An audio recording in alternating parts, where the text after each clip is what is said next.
In Season 1 of Manifest, the passengers aboard Montego Air Flight 828 depart from Jamaica in 2013, but upon their arrival in New York City, they discover that the date was now November 4th, 2018, and that they had somehow jumped forward over 5 years in time. And it's not just the time jump that the passengers have to worry about, as they each begin hearing voices guiding them for a specific mission. The NSA and its director Robert Vance begin to look into the truth behind the plane's disappearance and urges all of the passengers to not speak of their experience with anyone. And as for those passengers, the world presumed them dead, leading to a lot of complications upon their return. Michaela Stone was an NYPD detective engaged to fellow detective Jared before Flight 828. Upon her return, she discovers that Jared has married her best friend Lourdes. Despite this, Michaela and Jared begin to rekindle their romance, leading Jared to file for a divorce from Lourdes. Michaela's brother Ben was aboard Flight 828 with his young son Cal, who had recently been diagnosed with terminal cancer. Ben's wife Grace and their daughter Olive, Cal's twin, had been forced to board a separate flight out of Jamaica. During the 5-year absence, Grace began dating a man named Danny, whom Olive began to look up to as her new father figure. Grace breaks up with Danny to reconcile with Ben upon his return, but the relationship is now strained. Eventually, Grace reveals to Ben that she was pregnant, but that Danny was likely the father. Meanwhile, Cal struggles with his twin sister and all of his friends, now being 5 years older than him. Dr. Saanvi Bahl is a medical researcher aboard Flight 828 who returns home to discover that in the 5 years she was missing, her research has saved the lives of hundreds of pediatric cancer patients. This research could prove vital in saving Cal's life. Saanvi also begins researching the blood of the Flight 828 passengers, discovering they all have abnormalities in their blood, which are typically produced after having an ischemic stroke. The only passenger who doesn't hear the mysterious guiding voices is Cal Stone. Although he doesn't hear the voices, he still has other unique abilities that begin to manifest. One day, Cal develops a fever and begins speaking in Bulgarian, which Ben realizes must be connected to a Bulgarian Flight 828 passenger named Marco, who hadn't been seen since the plane's landing. Ben and Michaela discover a bus with 11 Flight 828 passengers, all foreign nationals with no next of kin, had gone missing. Ben confronts Vance about the missing passengers, believing the NSA to be involved, but Vance is just as alarmed by the news and offers his help on the investigation. Michaela and Jared discover that the missing passengers were taken by the mysterious company Unified Dynamic Systems, or UDS, to be experimented on. Ben takes a low-level job at UDS to infiltrate the company and discover their secrets. This leads him to Fiona Clark, a Flight 828 passenger who now worked for the mysterious UDS-led Singularity Project. Fiona helps Ben, Vance, Michaela, and Jared locate the Singularity Project's secret base, where the group engages in a shootout to save the missing passengers from the Singularity Project's experiments. The missing passengers are saved, but an accidental explosion kills Vance and seriously injures Jared. Meanwhile, Flight 828's pilot, Captain Bill Daly, has had his life ruined after taking most of the blame for the plane's disappearance. Looking to absolve his name and prove that a burst of gamma rays known as dark lightning was responsible for the mysterious event, Bill kidnaps Fiona due to her association with the Singularity Project and flies a stolen plane into another dark lightning storm. Bill and Fiona's plane disappears, although the Air National Guard claims it was shot down. Saanvi is taken hostage by a woman named Alice, who holds the doctor at gunpoint and forces her to try to save her cancer-stricken husband. Alice was a member of the Church of the Returned, who believed that the Flight 828 passengers could all perform miracles and wouldn't release Saanvi until her husband was healed. Ben and Michaela rescue Saanvi, who begins to suffer from PTSD. To manage her PTSD, Saanvi begins seeing a therapist. Unbeknownst to Saanvi, that therapist was secretly the Major, head of the Singularity Project. Cal begins having visions urging him to a remote cabin to save a man caught in a blizzard. At the cabin, Cal, Ben, and Grace rescue a hiker named Zeke, who took shelter from the blizzard in a cave 2 weeks ago and came out to discover that a full year had passed. When Saanvi studies Zeke's blood, she discovers it has the same unique markers as the Flight 828 passengers. Meanwhile, Michaela is assigned to investigate a getaway van found in the East River 3 days after an armed robbery. When the van is pulled from the river, its driver, James Griffin, is still alive. When Saanvi investigates his blood, she realizes it has the same unique markers, meaning Griffin had jumped forward 3 days in time. Griffin begins hearing the mysterious callings, warning of a bomb threat in Midtown Manhattan. Griffin receives immunity for his various crimes in exchange for leading the authorities to the bomb so they could defuse it. Following his release from custody, Griffin plans on revealing his mysterious callings to the media. Michaela, Ben, Saanvi, and Zeke all hear their own calling to stop Griffin from speaking out. Zeke buys a gun to obey the calling and murder Griffin, but never gets the chance, as Griffin suddenly coughs up large amounts of water and drowns. Ben realizes that Griffin died 3 days after his return, the same amount of time he was gone. By this calculation, Ben theorizes that the Flight 828 passengers would all die on June 2nd, 2024, which Cal confirms he has seen in a vision. As the season comes to a close, Jared goes to Michaela's apartment to confront Zeke over his purchase of the gun to murder Griffin. The two engage in a fight, and right as Michaela enters her apartment, the gun accidentally goes off. In season 2 of Manifest, it's revealed that Michaela was struck by the stray bullet. She recovers from her wounds and forgives Zeke for the accident, even vouching for him to ensure he didn't face any criminal consequences. Michaela and Zeke then team up to continue obeying their callings, eventually falling in love and getting married. Jared begins to feel frustrated with Michaela and the Flight 828 passengers, using their callings as an excuse to disobey the law. He begins a relationship with a woman named Tamara, whose bar was frequented by Xers, a group who hate the Flight 828 survivors and wanted to see them all dead. Jared gets close to Tamara's brother Billy, a member of the Xers, and the Xers leader Simon White. As the police begin to investigate the Xers and thwart their increasingly violent methods, Jared is able to warn them and help them evade arrest. Michaela begins to suspect that Jared was involved with the Xers and plants a bug in Tamara's bar to obtain incriminating evidence. Jared then reveals to Michaela that he was actually working undercover to take down the Xers from the inside. The Xers kidnap Zeke and hold him captive at the bar, where their leader Simon orders Jared to kill him. Michaela's planted bug records the order, giving the police the evidence necessary to raid the bar and arrest Simon and his fellow Xers. Meanwhile, Grace starts receiving callings like the Flight 828 passengers. Ben deduces that he must be the actual father of her unborn baby, and that he had passed on his callings genetically. Grace eventually gives birth to a daughter, Eden. This leads Olive to feel resentful of being the only member of her family who did not have the calling. She begins attending the Church of the Returned, who grow increasingly staunch in their beliefs. Olive invites a college-aged 822 passenger named TJ to the church after he becomes upset over the fast-approaching 2024 death date. Olive and TJ make a discovery tracing the callings all the way back to ancient mariners who went mad while trying to rid themselves of their visions. Olive becomes disillusioned with the church as their beliefs become more staunch, leading to a member named Isaiah calling 828 passengers to a nightclub where he poisons everyone before locking them inside and setting the entire club on fire, in the hopes of proving that the passengers would miraculously survive. Although Ben, Michaela, Zeke, and Jared manage to rescue several passengers, many others die in the club. Ben confronts the church's leader Adrian, a Flight 828 passenger, and admonishes him for what his beliefs have caused. Following the tragedy, TJ decides to travel to Egypt to continue his investigations of the calling's origins. Ben is also visited by Vance, who reveals that he faked his own death in order to better track the mysterious and villainous Major. Saanvi informs Ben and Vance that her research into the blood of those with the calling has led to some very interesting results. She believed that she was close to developing a way to give the calling to others, or cure it from those who already had it. As Zeke's death date approaches, his body begins to suffer from the frostbite he was supposed to die from in the blizzard. Saanvi assures him that she was close to developing a cure that would save his life, but Zeke remains concerned. Saanvi also realizes that her therapist was in fact the Major, who was stealing Saanvi's research for Project Singularity's own nefarious purposes. Saanvi poisons the Major and demands answers in exchange for an antidote, but when the women struggle over the antidote vial, it shatters, leading to the Major's death. Meanwhile, Michaela follows the guidance of her callings to raid a meth lab run by criminals Jace, Pete, and Corey. Following their arrest, the Meth Heads manage to escape their prison bus and take Cal hostage for revenge. Zeke has a calling that leads himself, Ben, and Michaela to a secluded cabin in the mountains. There, they chase the Meth Heads and Cal across a frozen lake. The ice breaks and the criminals and Cal fall into the freezing water. Zeke dives in and saves Cal, but then dies of hypothermia. Moments later, Zeke comes back to life, miraculously saved from hypothermia and his impending death date. Ben deduces that the only way for the Flight 828 passengers to avoid their own deaths was to obey their callings. When the police arrive at the lake, Jared is shocked that the bodies of Jace, Pete, and Corey are unable to be found. As the season comes to a close, Ben has a calling of Flight 828 exploding and crashing into the ocean. In that same ocean, a Cuban fisherman somehow recovers the tail fin of Flight 828. In Season 3 of Manifest, Ben and Vance head to Cuba to investigate the newly discovered tail fin.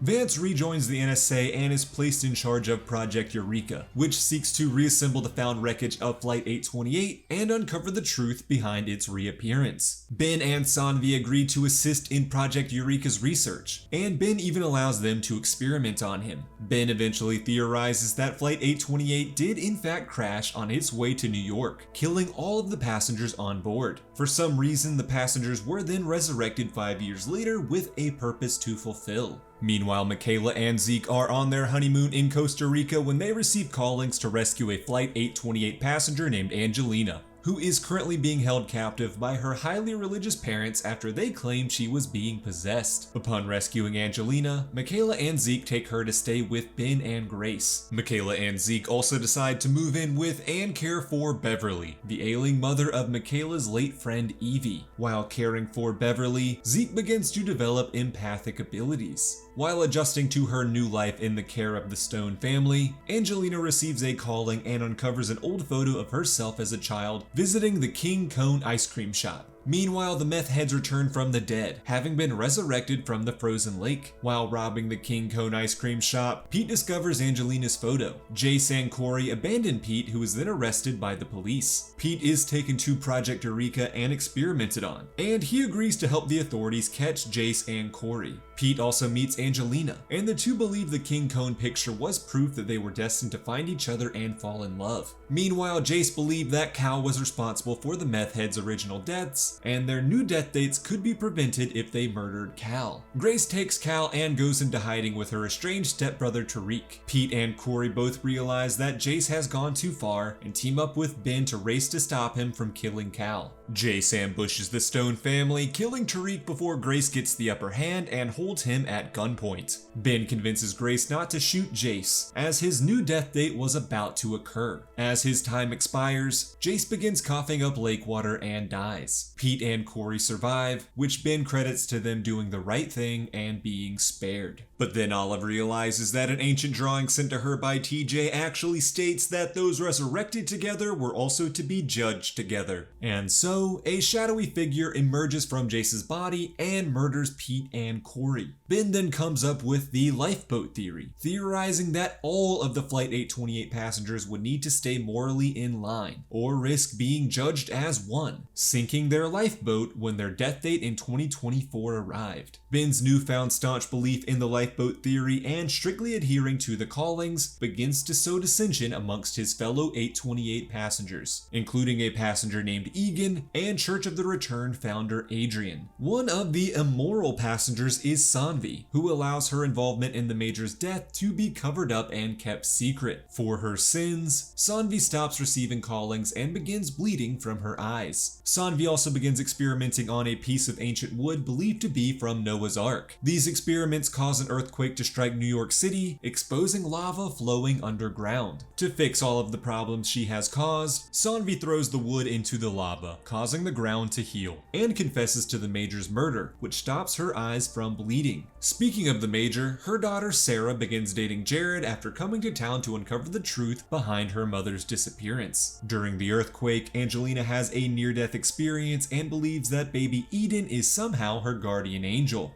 To prove her theory, Angelina sets the stone house on fire. Grace catches her in the act, putting out the fire and kicking the unstable Angelina out of their home. Angelina, fervent in her beliefs, breaks back into the stone house, stabs Grace and leaves her for dead, and kidnaps baby Eden. Meanwhile, Cal begins to feel a connection to the Flight 828 tail fin and heads to the Eureka Labs to investigate it. Upon touching the tail fin, Cal disappears. Ben receives a calling to return the tail fin to the ocean, so he heads off with Saanvi and the Coast Guard to Cuba. Upon returning the tail fin to the ocean, Cal reappears in the stone house, suddenly 5 years older. He finds his mortally wounded mother and comforts her as she dies. As the season comes to a close, Eureka scientist Dr. Gupta is leaving the lab when the long-missing Captain Daly suddenly appears in the salvaged Flight 828 cockpit. But just as quickly as he appeared, he disappears again, along with the entire rest of the plane. In Season 4, Part 1 of Manifest, 2 years have passed and Ben is still searching for his kidnapped daughter, Eden. In the intervening years, Ben has become disillusioned with the callings and lost hope in the 828 passengers' purpose. And speaking of the passengers, they are all now a part of the registry and legally forced to check in with the government once a month or face imprisonment.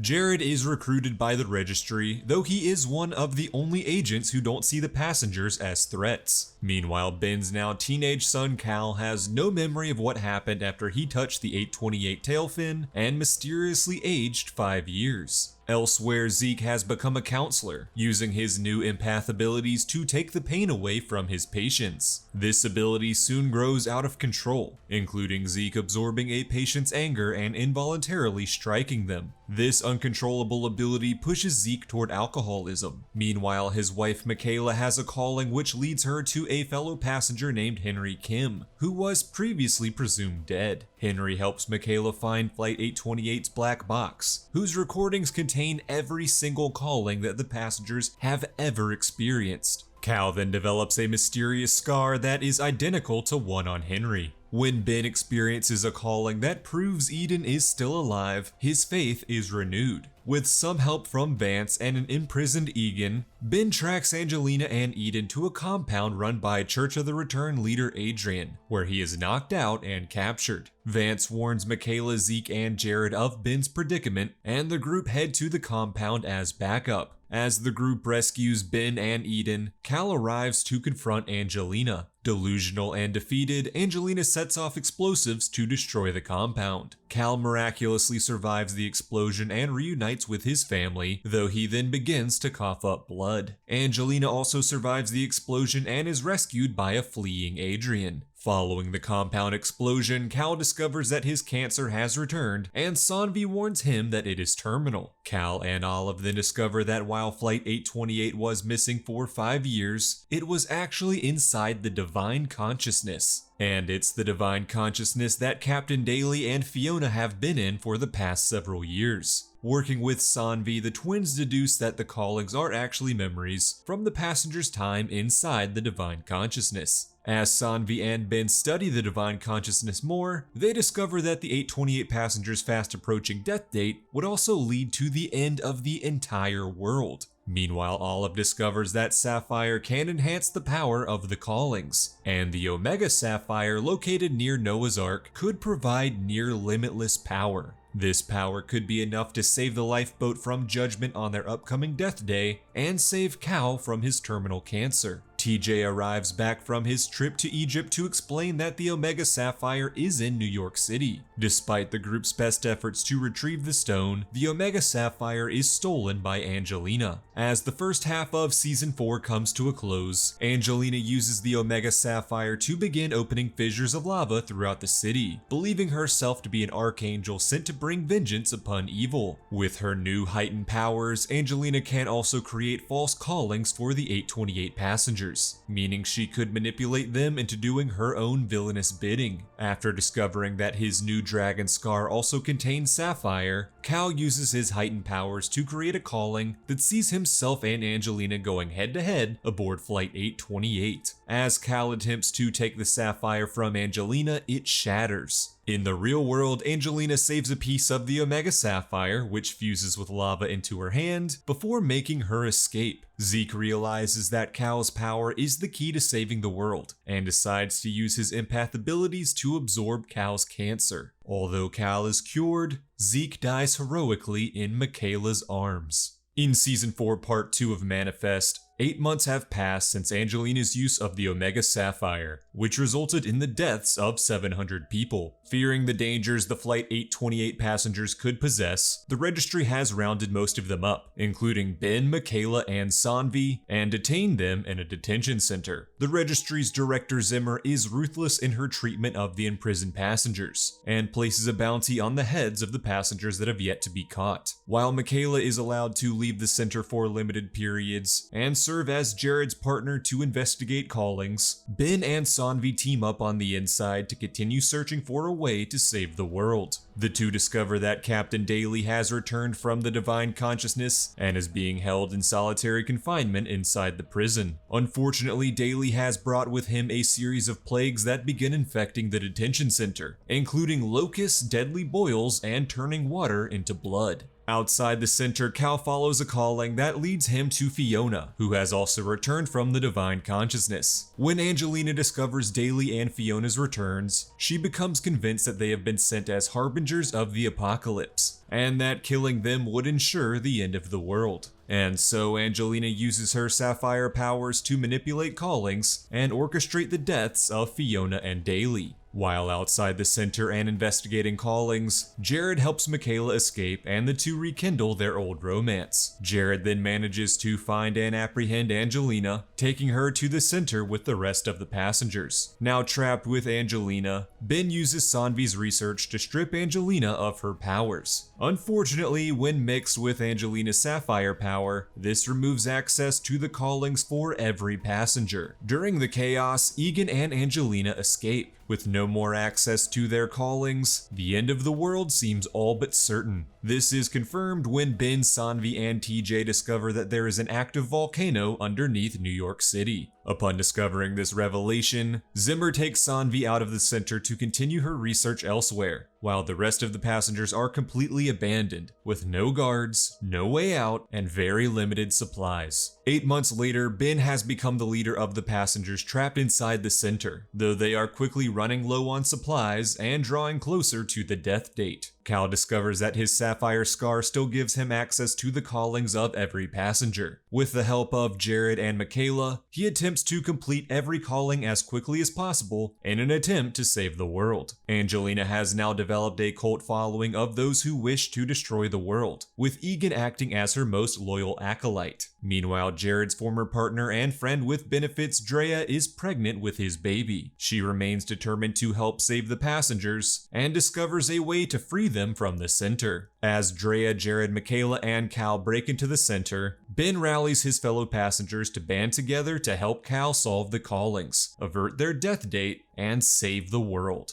The day before the world is to end, Ben and Vance rescue Saanvi from Zimmer's secret lab. As the entire group reunites, they theorize that the piece of Noah's Ark driftwood that Saanvi threw into the lava in Season 3 could be the key to saving the world. Unsure if the world was about to end, Michaela breaks up with Jared so that he can reunite with Drea and their baby. When Cal reaches the site of Noah's Ark, he disappears into a bright light that every passenger can see, calling them all together. As Angelina's cult travels toward the light, Egan and Adrian have a change of heart, betraying Angelina and attempting to thwart her villainous plans. Inside the light, Cal merged his piece of sapphire with the piece of the Ark, which brings the entire Montego Airways Flight 828 plane back from the divine consciousness. As all of the passengers begin boarding the plane, Angelina's cult arrives to stop them. When Angelina's sapphire begins losing its powers, her acolytes begin abandoning her. Ben is then left with the choice to let Angelina die, taking revenge for the death of his wife Grace, or forgive and save her. Ben chooses forgiveness and carries Angelina onto the plane. The plane flies off as the volcano under the city begins to erupt. On board, the passengers face their final judgment. Angelina and her loyal acolytes are killed, though Egan and Adrian are spared. Ultimately, the passengers' goodness causes them to be judged fairly, allowing them to avert their death and save the world. Instead of landing the plane, the passengers decide to fly it back into the divine consciousness, which transports them all back in time to 2013, the date their plane was originally scheduled to land. As the series comes to a close, Cal and Olive are once again children with no memories of their future, though the rest of the passengers retain their memories of saving the world. Ben reunites with his still alive wife Grace. Michaela breaks up with the 2013 Jared, allowing him to one day start his relationship with Drea, and then Michaela seeks out Zeke, who has no memory of their future relationship. Despite this, Michaela is satisfied to have a second chance at a happy ending.